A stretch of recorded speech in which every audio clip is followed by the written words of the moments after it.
So before I worked at the AOC, I really just thought that they existed to send the team to the games. I didn't really think that there was anything else beyond that. But once I came into the organisation, I learned exactly how much it takes to send a team to the games, but then B, also all of the other departments and teams and initiatives that exist.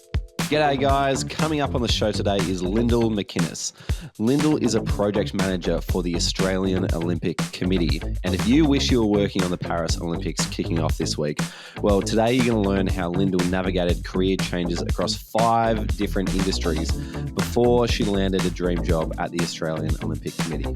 Today we dive deep into what her job looks like in the lead up to Paris 2024, some of the unexpected challenges that come with working on an Olympic Games, how she stood out to land this dream job, and much, much more. Let's go. I started volunteering. It's all about who you know in sport. Am I going to be calling the last 10 seconds of the grand final? You can connect with the interviewer. The hand goes up when they've got to make a decision. Having a network is one of the most important things you can do. I didn't necessarily follow my passion. I followed my curiosity. Once you've worked in sport, there's no going back. And then lo and behold, before I left, I got offered 2. Hello and welcome to the Sports Grad Podcast, the ultimate guide to make it in the sports industry, brought to you by Deakin University, home to the #1 sports science school in the world. My name is Ruben Williams. I used to work at Cricket Australia in commercial, and now my job is to help people get jobs in sport via this podcast and our networking community. Each week on the podcast, we learn how people made it in the sports industry, and we tease out their career decisions, some of their work habits, their skills, and everything they do that makes them great. So you can learn how to break into this amazing industry, learn how to get promoted, and start thriving within the sports industry. Now, a little bit of an update for me. I've just completed my 2nd week in London, and it's been an amazing time over here. I've been catching up with podcast guests and members. Sam Hickson, you might recall as a favourite guest of the show, Paris McDougall from Chelsea Football Club. I caught up with one member last week at Hyde Park at a Kylie Minogue concert, in fact.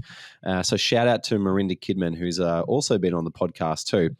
I was messaging her and we were trying to find a time to catch up, and the only natural time to catch up turned out to be Kylie at Hyde Park. So she said, sure, you can come along and join. I'm just going with my mum. So myself, Marinda, and her mum ventured out to Hyde Park, and we watched Kylie Minogue that evening. So London has been amazing to catch up with lots and lots of people, but I am just as excited to continue the catch-ups when the Paris Olympics kick off this week. So this Thursday, I'm going to be catching the train across, and we'll be staying with another Sports Grad Pro member, in fact. So I'll be there for the 2 full weeks. And I'm starting to get my events lined up now, but I'm very keen to catch up with any other people in the sports industry who are going to be passing through. So to help connect with these people and to help other people in the sports industry connect with each other too, I've created a little WhatsApp group. And so this is for people working in sport who are going to be in Paris. And the purpose of it is if you just want to catch up for coffee, or if you want to know where everybody is cheering on Australia or any country for that matter from a local pub, then this WhatsApp group can help coordinate people and bring people together who happen to work in the same industry but are all going to be in the same place for the Olympics. So if you want access to that WhatsApp group, let me know. Send me a message on LinkedIn and I'll happily add you to that. Now, as always, we love to start our episodes with a quick shout out to the Sports Grad community and all the wonderful things that they're doing up there, and give you a bit of an update on what's going on so you can get involved with some of the things coming up. So shout out to Ali Alatar from Deakin University, who has just got a sport management consultancy intern. Well done to you, Ali. And Aman Singhal, who has just got an events internship at Volleyball Australia. So well done to you two boys.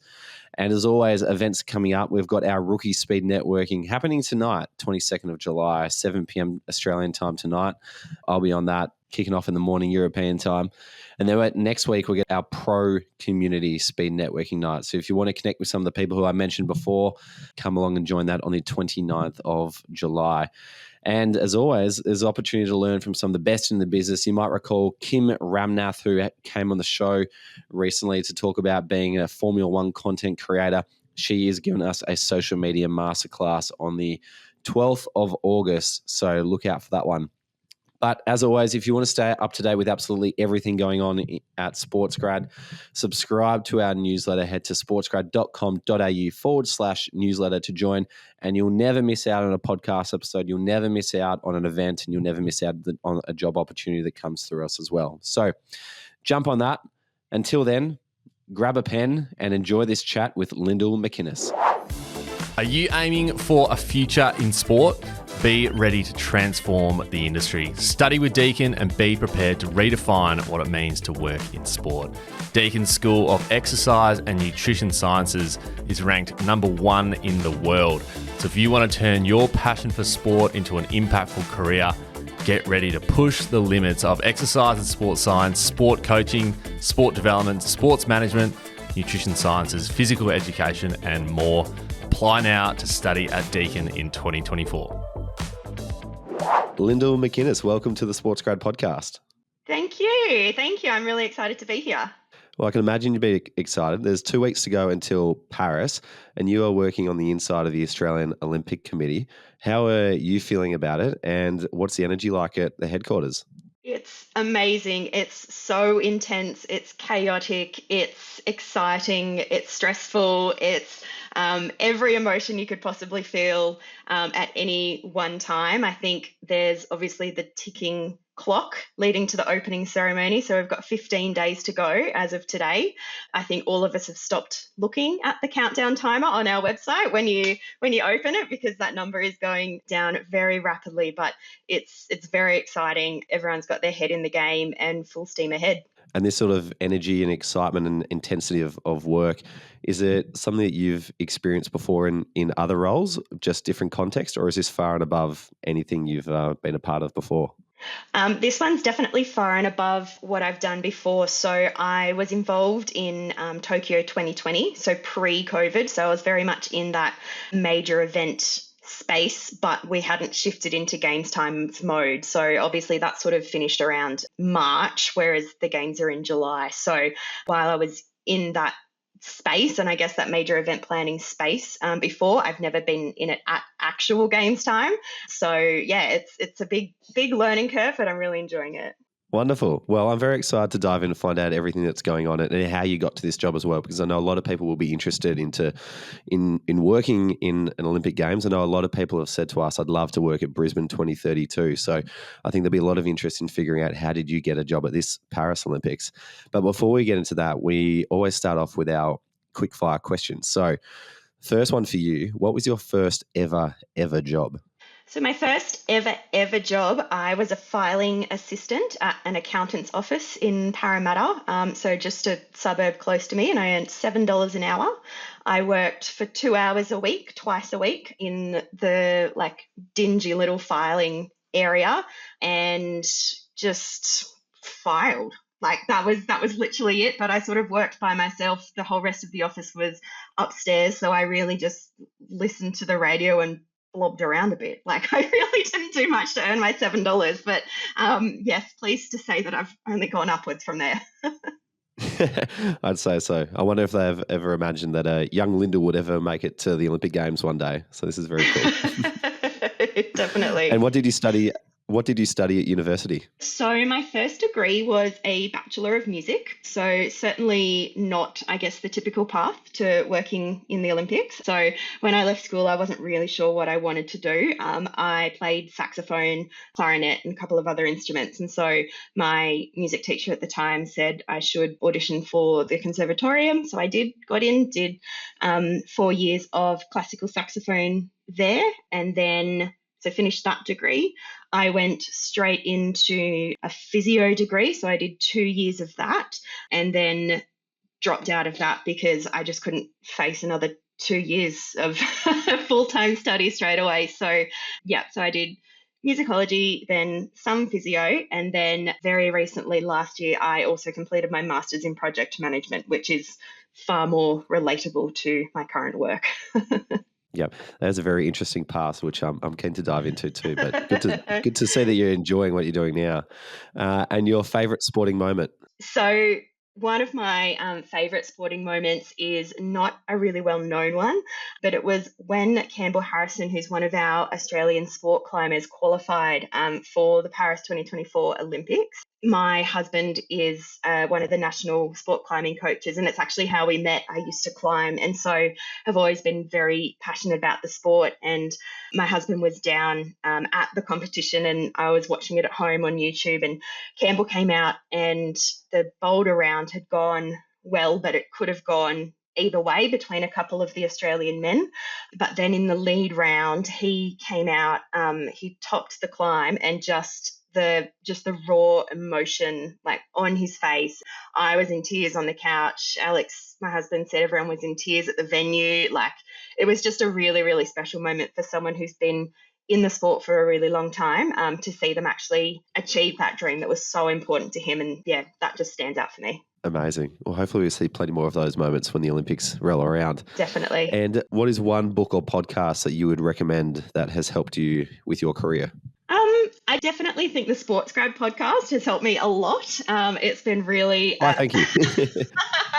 It has been really interesting, and it's sort of opened doors to me to think about aspects of the industry that I've not really thought of, or things that I wanted to learn more about, or people I wanted to hear from without actually knowing that I wanted to know that. And so I find that that's really good, and not only listening to the episodes as they come out, but actually sort of scrolling back and revisiting different things, because, you know, as you go through the journey, different bits and pieces become interesting at different stages. So I love that there's a real bank of episodes that there's always something relevant. Wonderful. I'll pay you later for that answer. Yeah.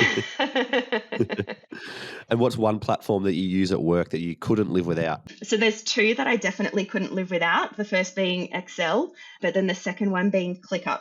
So ClickUp is a project management tool similar to Monday. It's similar to Notion in some ways. It's what the AOC use, and I came in when they'd rolled it out relatively recently. So I was able to sort of start working on it straight away, and have really embraced it. Everyone at work knows that I'm sort of the ClickUp guru and go-to person on that. So I do a lot of different things in ClickUp. So that's definitely one I couldn't live without. Nice. I do need to try ClickUp. I've heard a lot of good things about it, but haven't got to it yet. And what is one person, if you had 30 minutes, you could pick their brain about anything, who is the one person whose brain you would love to pick? So this is always a really tricky question, because there are so many people who I would love to sit down and spend time with. But I think one person who has stood out for me recently is Ben Hunt Davis. So I'm reading his book at the moment, which is called Will It Make the Boat Go Faster? And so he was a rowing athlete back in Sydney 2000, and he's a gold medalist. And basically the men's rowing team came from a point of they just weren't doing very well, and they approached their improvement from the perspective of answering everything with, but will it make the boat go faster? So that came down to, you know, are we going to do this training session? Are we going to make this change in the uniform? Are we going to have this meeting? And it's like, the question is, well, will it make the boat go faster? I really like that concept of, you know, it's all of the tiny, tiny little bits and pieces that add up. So James Clear in Atomic Habits, I feel everyone's, you know, across that book, well familiar with that. It's just another sort of way to phrase it. And I really like it because it's so simple, and it makes decisions and productivity and what you're doing just so straightforward. Like, will it make the boat go faster? So that's, I'd love to spend some time with him. I've listened to a couple of podcasts that he's been on, and I just really like that systems approach. Yep. That's a great one. It's a good little headline that you can kind of put on a sticky note and stick on your monitor and ask yourself every day when you are going through your list of tasks. Yeah. Yes, definitely. Wonderful. Well, thanks for sharing those answers. Let's dive into a bit more about what you're doing in your role. So can you explain your role at the Australian Olympic Committee, and what does it involve to this point? What's it looks like up until now, and what is it going to look like when the games kick off? Yes. So there's a lot going on. Oh my gosh. There's so much happening. So I've been with the Australian Olympic Committee now since December 2022.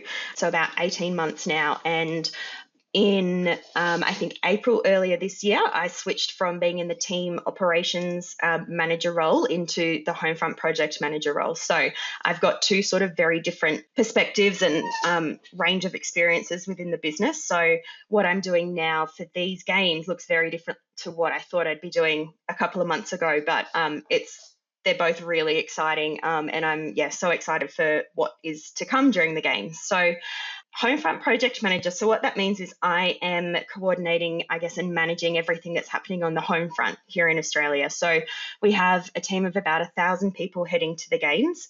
So we actually just announced the team yesterday. So we've got 460 athletes selected. And then we've obviously got sport officials and Oz HQ and a whole range of support staff heading across as well. So they will be on the ground in Paris in the Olympic Village. However, there's 26 million people back at home who we want to enjoy the games, experience the games, celebrate the spirit of the games, and cheer on the athletes. So I am sort of coordinating that and looking after that. So there's a couple of different ways that plays out. So Olympics and Paralympics Live is the live watch parties, events, in front of the big screen. So that's a major part of my role, facilitating that and running the operations for that as a joint effort with Paralympics Australia. Another big part of my role during the games will be managing athletes returning home. So for the first time, we'll have athletes arriving home within the last week of the games. And then, of course, we've got the Qantas charter event at the hangar to officially welcome the team. We've then also got, after the Paralympic Games, we've got a set of welcome home events which are hosted in each state. So I'll be looking after those and sort of coordinating those bits and pieces. So it's going to be a pretty busy next few months, that's for sure. So in your role as project manager, are you doing these individual items that I'm sure are mapped out in your massive spreadsheets, or are you kind of helping to coordinate all the people who are doing those little things? So it's a bit of both. So I'm very process driven. So that works really well in terms of coordinating people and different things that need to happen. And so there's a lot that I am sort of just making sure that the people who are doing the doing have what they need to do the doing. So whether that, for instance, is moving something from a Word document to an online form that can be completed, comes into a shared inbox, and then it's managed from there. It can be as simple as that. I'm very involved in the management of the major live sites for Olympics Live. So we've got the large public sites in Brisbane, Sydney, Melbourne, Perth, Canberra. So I'm the key point of contact for all of those events. And then from the live project perspective, I've worked to sort of help get that operation up off the ground. And then now that there's processes and everything in place, it's bringing other people in to sort of manage that as a well-oiled machine. Because I think as a project manager, ideally, I want to be dispensable. Like that ultimately is the goal, that, there's nothing that's relying on one single person. It's just that there's the system in place. And so everything can kind of just tick along. It's there's a concept called the bus factor, which I like to talk about a lot because it's basically if a whole organization got hit by a bus and someone brand new had to come in, how easy is it for them to do it? How effective is the system that's in place? Where is this information stored? And so that's sort of the approach that I take, making sure that everyone has what they need to do what they need to do, and that it doesn't all live in their heads. Gotcha. And how do you communicate these systems? Is it by visual flow charts explaining how one task leads to a next? Is it just talking to people? Is it something else? How do you get people to understand where you're coming from with your systems approach? Yeah. So that really varies. There's with a system, and I find it so fascinating, all the different, combinations of people and personalities and work and, all of the knowledge that everyone has. So I think for me, working from a project plan it's really the starting point, because until you know what you need to do, you can't work out how you're going to do it. You can't work out why you're going to do it, and then the actual little details. So there's a whole range of different approaches. So there's things like regular meetings, quick ones, just whips, daily stand-ups, drilling down into, operations manuals and process documents as well. But then it's also about realizing that there's no one size fits all to any person, to any job, to any aspect of a role, and just, I guess, working out the gaps in between and asking the question, why do we do it this way? And if the answer is, well, that's how we've always done it, then it's like, okay, maybe there's an opportunity here for us to look at what we're doing, why we're doing it, and how we're doing it. Yep. So you're kind of like the plumber, making sure all the plumbing in pipes inside the AOC are running smoothly, and all the water can flow smoothly from the source to out the tap, and everything's kind of clean. Pretty much. So a great example of that is, as we're working through, the different scenarios for athletes arriving home, we'll have some athletes coming home at different stages during the game. So it's working out, well, what's the touch point, for them to be asked, are you interested in doing any athlete appearances when you come back? Because some athletes would be interested in that opportunity, others wouldn't. And so working through that process then of that forms a question in their departure briefing when they're leaving the Olympic Village. How is that asked? How is that communicated back? Who actually picks up that information? The process for flights being confirmed or updated or changed, how does that get fed back to the team in Australia, who is then connecting with the media to make sure that they're there on arrival, etc. So I'm not involved in the media at all. Like, massive respect to our media and communications team because they do such an amazing job. And so I don't need to know what's going on. It's just making sure that there's the steps in place so that we know what the end result is, so that then the people who do that are equipped to do that. Sounds like there's a lot that goes on behind the scenes that people wouldn't, appreciate or understand how much detail there is. I was wondering if there are any other things from your point of view that the Australian Olympic Committee has to prepare for in the lead up to a games that you had no idea of before you arrived, or has really surprised you about this is an essential part of working on Olympic Games. For example, when I worked on the Cricket World Cup, I had no idea about all the briefing meetings that the ICC had to have with every single team, whether it was on things like security or integrity and match fixing. And so I was wondering, what are those behind the scenes necessities that have been surprising to you, but are just a part of what goes into a games? Yeah, it's a great question, and there's so much. There's just so much. So before I worked at the AOC, I really just thought that they existed to send the team to the games. I didn't really think that there was anything else beyond that. But once I came into the organisation, I learned exactly how much it takes to send a team to the games, but then B, also all of the other departments and teams and initiatives that exist. And I just didn't clock it. I just had no idea. And especially after moving into the community engagement space a couple of months ago and now managing the home front and working in that area, it's amazing. Everything from, the Olympics Unleashed, like the schools programs.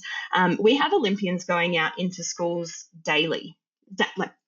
And I just didn't realize what a huge role that the community engagement piece actually played until I saw behind the scenes, because I think we can send a team to the games and the athletes can compete and do amazingly, but unless the community knows about it, they can't be celebrated. The community can't get inspired. We're not going to have kids having a go and finding that next generation of Olympians. So I don't think I really connected those dots until I actually sort of started working in this space and realized how important and monumental this part of the business is. Yeah, that's right. It's hard to connect with, or it's a lot easier to connect with someone's story when you see them on TV and performing well if you've had the chance to meet them in your school.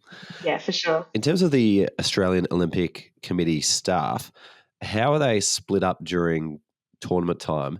And, how many people are going over to Paris to work on it? How many people are staying here? And what does those split of roles look like? Yeah, so it's a great question. And it surprised me when I came into the business how small the AOC is. So we're currently at max capacity and we've got 57 staff, which is, just in my head, I assumed there would be a lot more people behind the scenes to deliver a team to the game. So of those 57, most will travel across. So we've got a home front team of, I think, 25 people at home. So that's largely the community engagement team, because we're obviously engaging and activating within the Australian community, but we've got team members from everywhere else as well. So we've got, marketing and digital have to have a presence here. We've got media and communications. We've got our legal, IT. All of our regular activities still need to continue at a higher intensity, but we've also got, a good portion of the business away at the games. So it's a really interesting split. And especially this time, because of the time difference, it's even more important that we're evenly split, because, the action will happen in Paris largely while we're asleep, but the 26 million people back at home, need servicing and need looking after.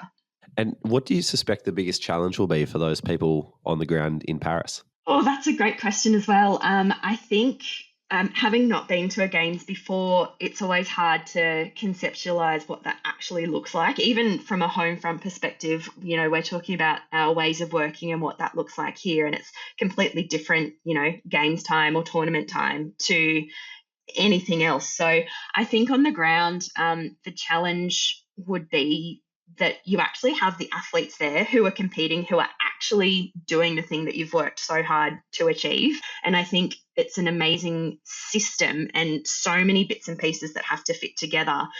But when you're actually there, if one thing changes, it can really have a ripple effect. So I think that is something that everyone's just going to have to stay on their toes for, both in Paris and back at home as well. Yep, as well as the lack of air conditioning. Oh, yes, exactly.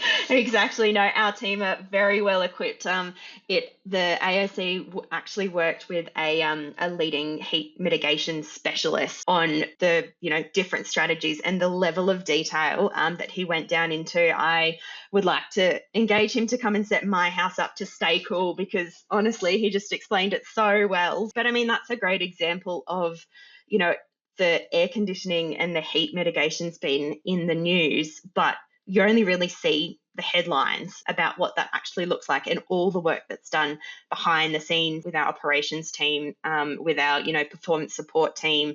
It's definitely something we can promise is well managed and has been prepared for to the nth degree. Yep.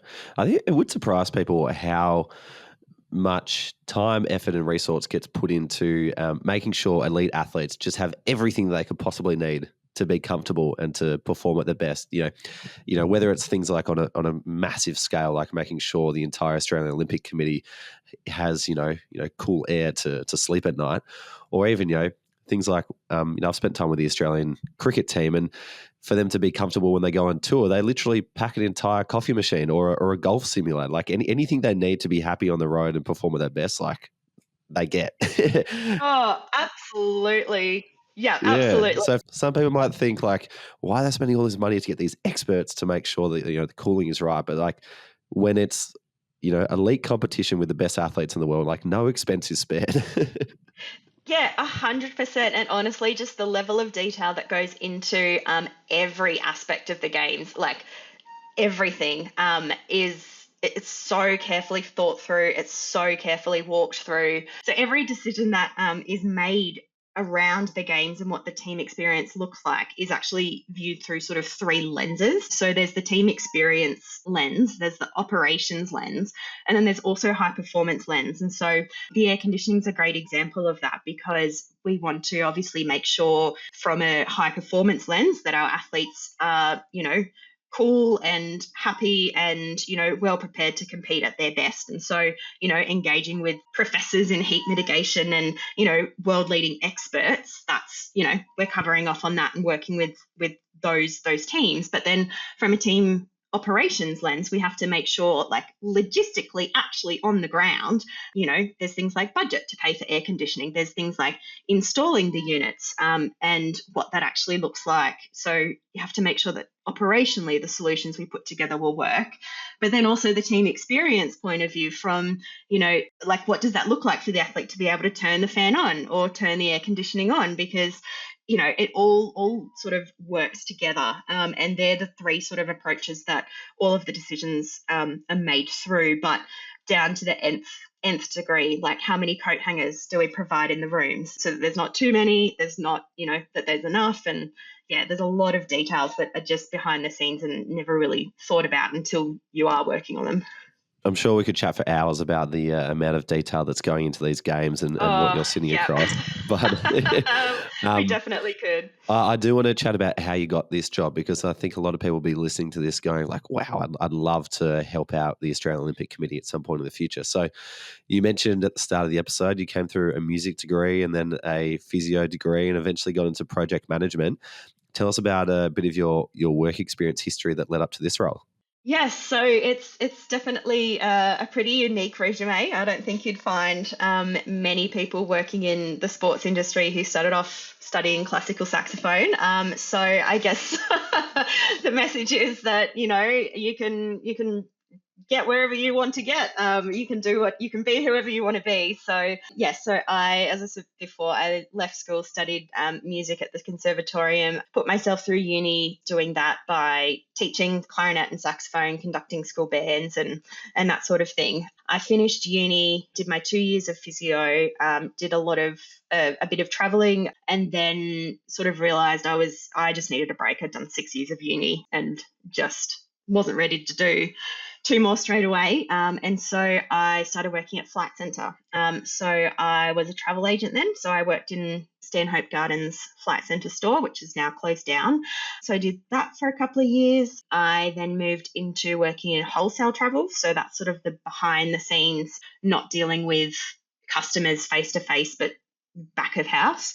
So I did that for a couple of years, and then I diverted off that path and I worked in recruitment for a little bit. I had a photography business as a side business I think I've just counted 6 industries you've worked in, like so many. Music, photography, travel, recruitment, physiotherapy, and now project management. Yeah, I was also a professional clown in there as well. I should mention. There you go. So, entertainer.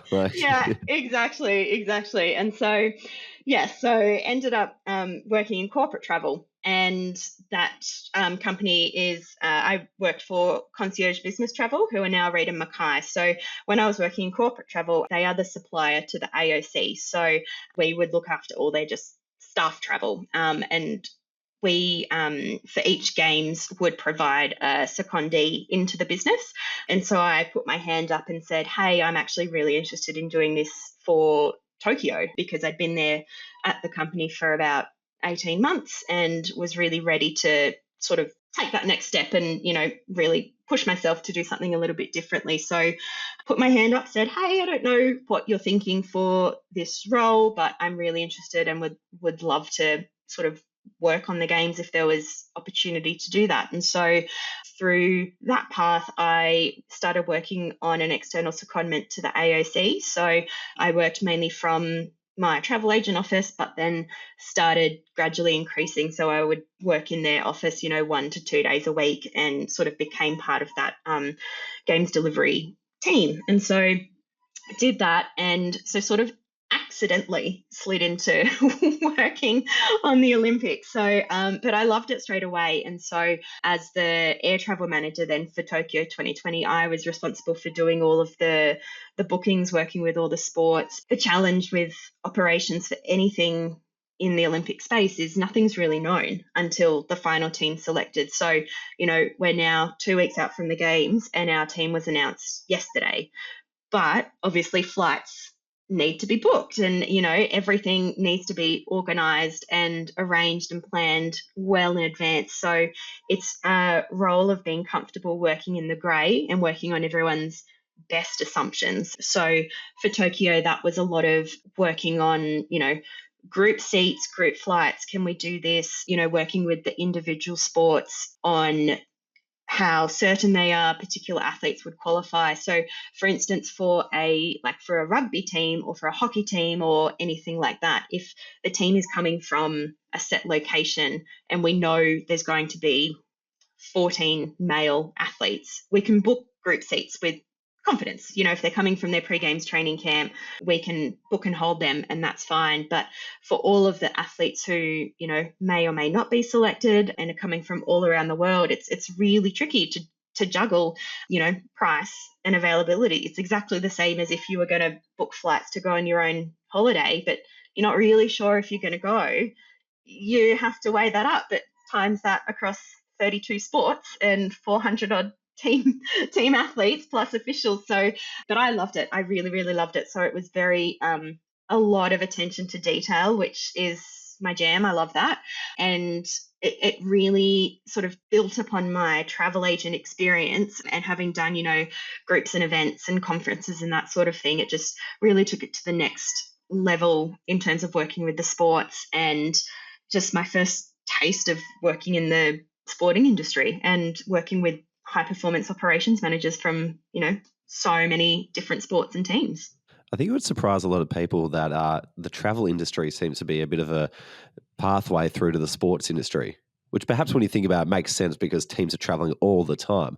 But, if you first thought, how do I get into sport? Taking a side route through travel might not be the first thing you think about. But even just going back a few episodes to Leigh Southern, who is the team manager of the Melbourne Mavericks, he spent a lot of time working for Stage and Screen, and eventually started working on the Cricket Australia account, and then eventually started working with Cricket Australia and Cricket Victoria, and that led to an opportunity to be a team manager during the hubs, and now he's working with the Melbourne Mavericks. And going even further back, Guy Redhouse is another one who worked with STA Travel back in the day, and eventually started working as the tour manager for Australian cricket travel tours. So if you wanted to go to the Ashes in England, like he would organise that. So it's really interesting to kind of hear the parallels between their career journeys and then yours stepping into the Olympics as well. Just sort of, different travel agency, different major event, but same sort of principles to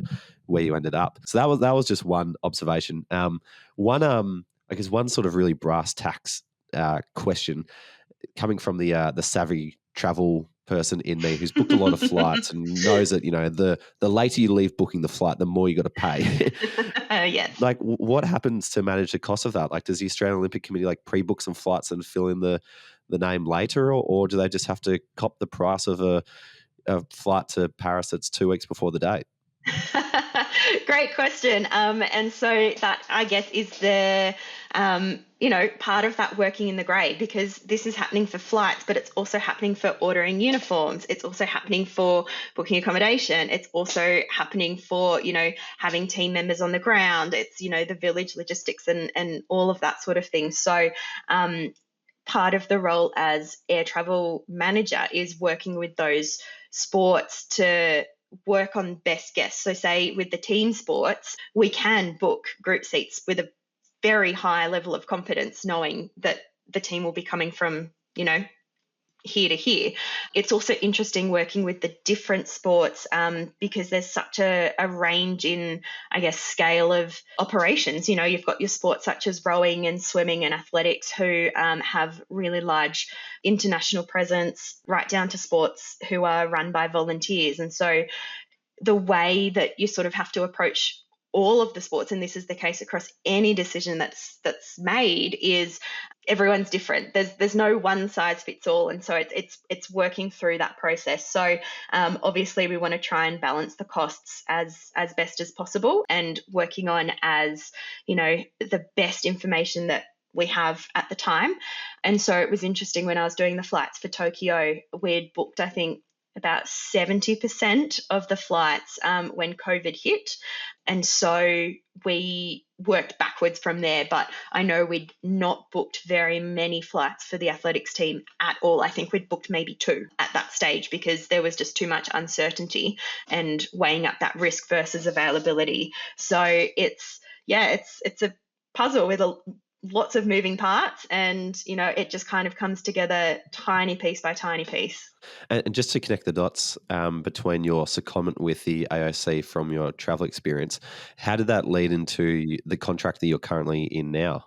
Yeah, so it didn't directly connect. I really loved working with the AOC for Tokyo 2020. So I really liked the team, the environment, the work, and my plan or my hope had been to, make some connections in the sports industry and move into sort of an operations role with a sport. And so that's what I'd sort of been looking towards and feeling out as my plan. And I think it's interesting you mentioned those similarities with travel and operations, because that's what it is. It's operations management. And so that had kind of been my goal, to leverage the experience and network that I was building for Tokyo 2020. But then COVID hit.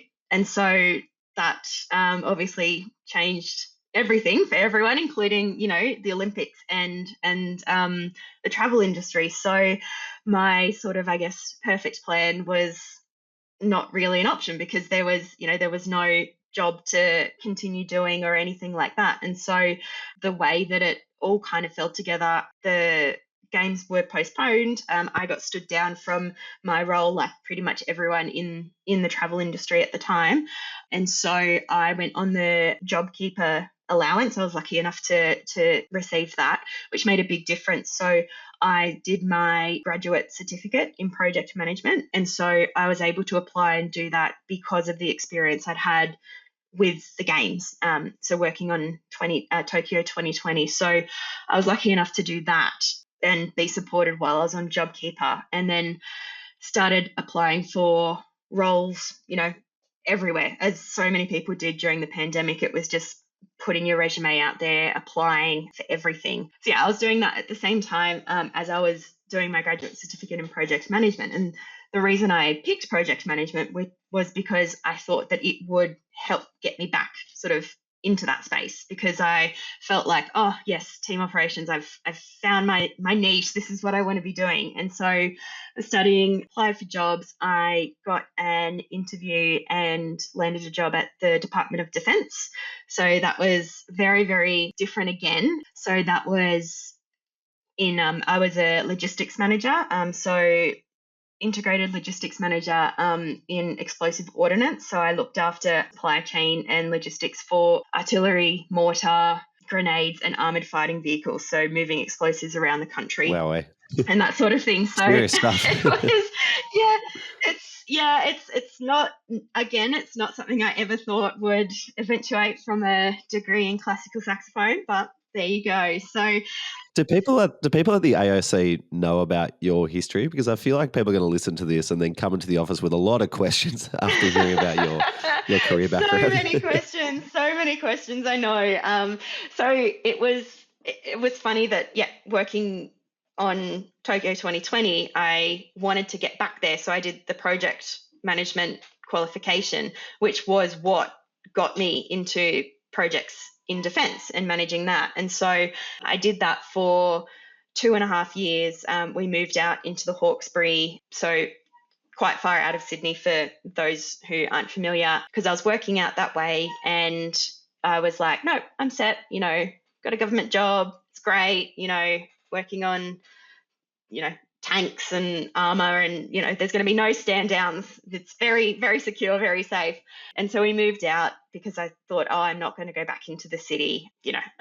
There's plenty of work everywhere. And then I saw the team operations manager role pop up at the AOC, and I was like, oh, well, this was the plan. Like, this is what I wanted. Like, oh my gosh. And so I reached out to colleagues at the AOC and said, hey, really interested. And it was great because having worked in the team operations department for the previous games, I could actually say, oh, is this so-and-so's role and how is this different, and that sort of thing. And so it was really good because I was able to then apply for the accommodation manager role. So when we're delivering a games, the air travel manager, accommodation manager, and accreditation manager, that piece works hand in hand, because you can't have someone on the team without a bed, a flight, or an accreditation.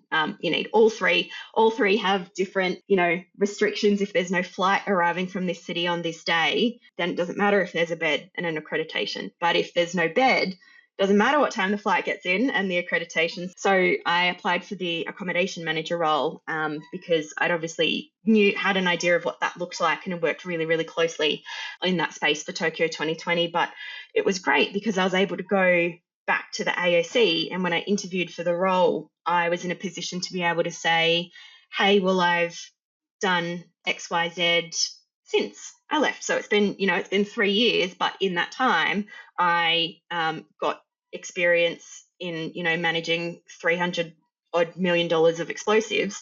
But then also I've done my graduate certificate. I've almost now finished my master's in project management.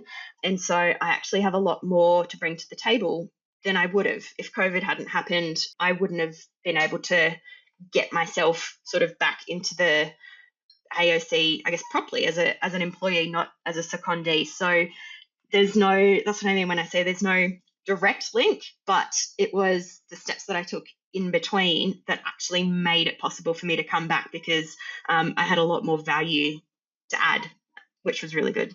Yep. Yeah. Well, definitely when you're coming back with a master's degree and, as you say, $300 million of explosives that you're coordinating and managing, that's a serious bit of experience that you've got on your resume now that would have, I'm sure, helped you stand out far and above others. Well played to you. And it's just been very cool to hear about your career journey and just notice how persistent you've been in trying to figure out, what is my thing that I really love to do? What am I good at? And what do I want to do for the rest of my life? Because even if it's taken a while to find there, careers are still very long. You've still got a lot of time to work. And so I like that it looks from the outside like you've not wanted to settle on anything you didn't enjoy just because, you're sick of trying to figure out where's my career going to land. So well played to you. And I'm very happy for you to see that you've landed in your dream job.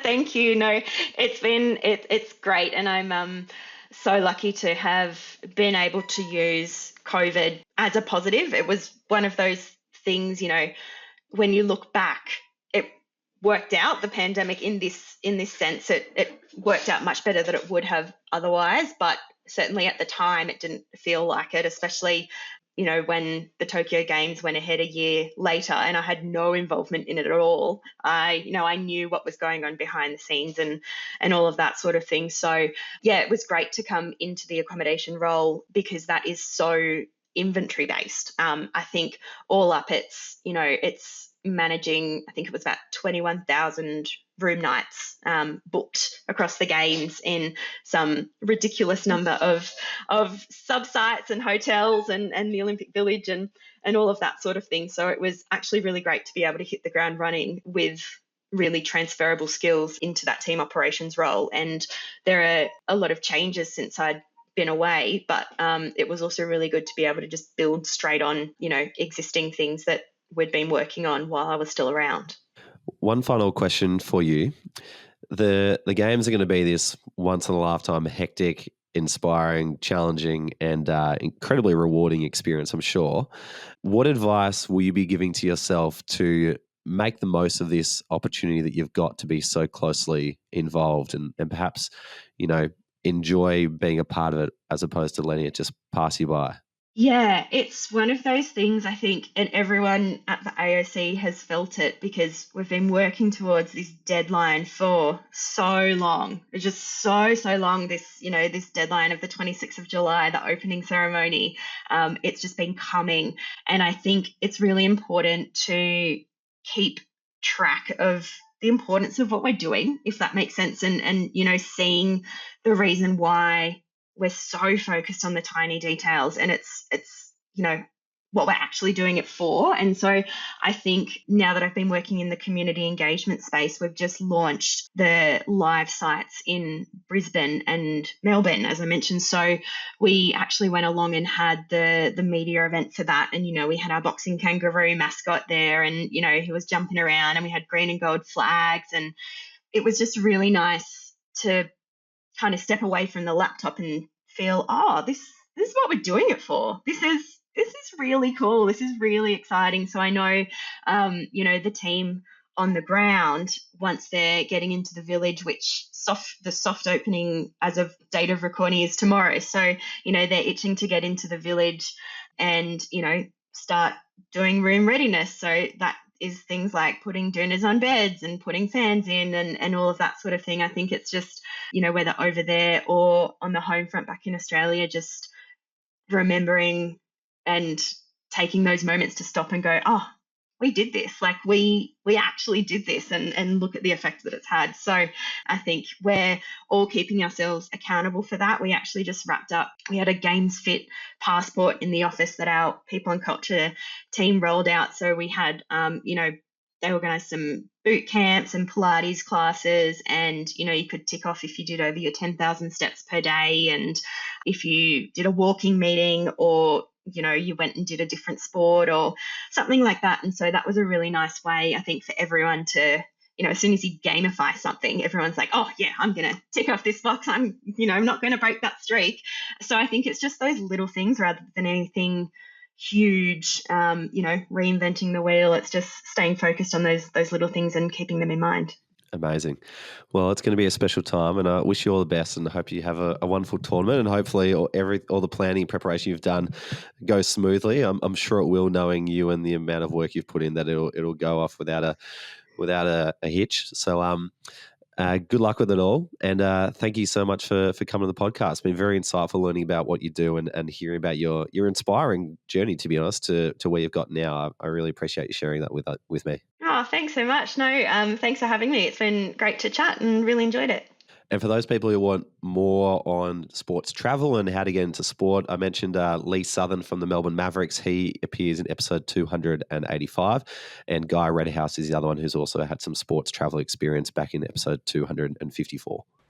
Okay, guys, it's now time for Ask Sports Grad, where every week we answer a question from our community. And if you'd like to ask a question, make sure you become a Sports Grad member. Head to sportsgrad.com.au/community to join, and then you can add your question in the channel called Ask Sports Grad.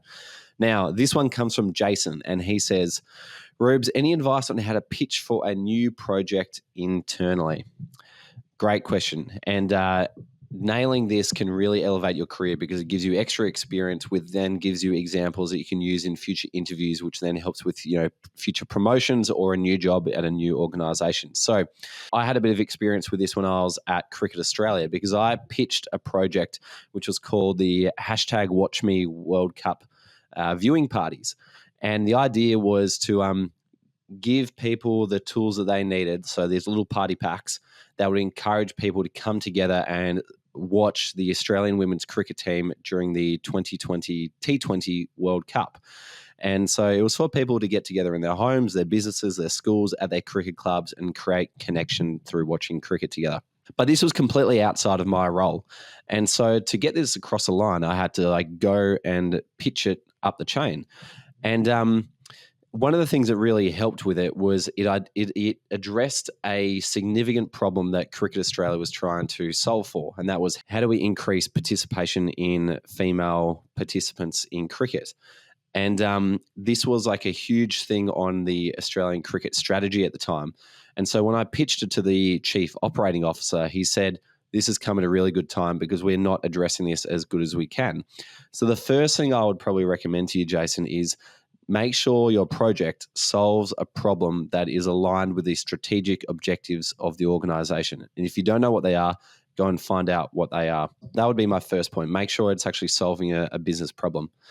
Second thing is, I would then start to do your research on what your solution or what your project could be. And I wouldn't just come up with that yourself. I would go around and do your research to find out what other parts of the business or external people can contribute to your ideas. So for me, that looked like booking a meeting in with every other department at Cricket Australia, all the general managers, all the heads of, and ask them, what problem are you facing in your department? How can this event help you do what you do? And so I would get feedback from, the executive general manager of community cricket at the time, which was Belinda Clark. And she'd say, actually, this is really good, but Ruben, you need to be aware of these little nuances at club level, and this is how we can solve for that. And then I'd take it to the commercial team, and they give me feedback on how, a commercial partner could get involved and what their concerns would be. So the second thing I'll do is really involve people. And the third and final bit of advice I'd give to you is make sure you have an ask. And this was a hard lesson that I learned when I was pitching to the chief operating officer. He said, Ruben, you're missing a slide. And I was like, what's that? It's like, you haven't asked for anything. If you want this to get off the ground, it needs money. It needs funding. You haven't asked for anything yet. And the reason I held that back is, one, I was scared to ask for money. And secondly, I had no idea how much to ask for. I didn't know what this thing would cost. So if you're going to pitch a project, make sure that you do the final step, and that is ask.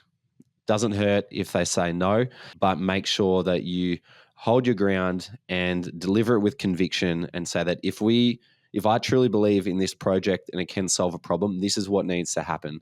And if you can do that well, then you should be able to get your project off the ground. I hope that helps, Jason. If you would like to ask us a question, make sure you become a SportsGrad member. Jump in our Q&As every week or jump in our speed networking sessions every week. All those sessions are recorded so you can go back and watch them at any time you like. But until then, find us on LinkedIn. Give us some love with a rating if you enjoyed the show. Please subscribe on Apple or follow on Spotify. And we will see you next time. Enjoy the Olympics, guys. See ya.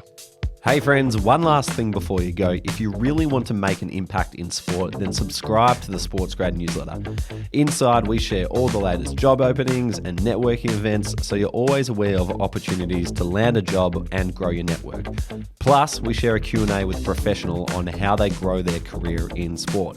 Here we talk about things like how they moved overseas or negotiated their salary or landed a new job or promotion, made a career change, and so much more. It's kind of like a little boost of inspiration in your inbox before the weekend. So if you're like us, you're career driven and you're keen to progress quickly, you're going to love the SportsGrad newsletter. To get it, head to sportsgrad.com.au/newsletter to subscribe or follow the link in the show notes. See you next time.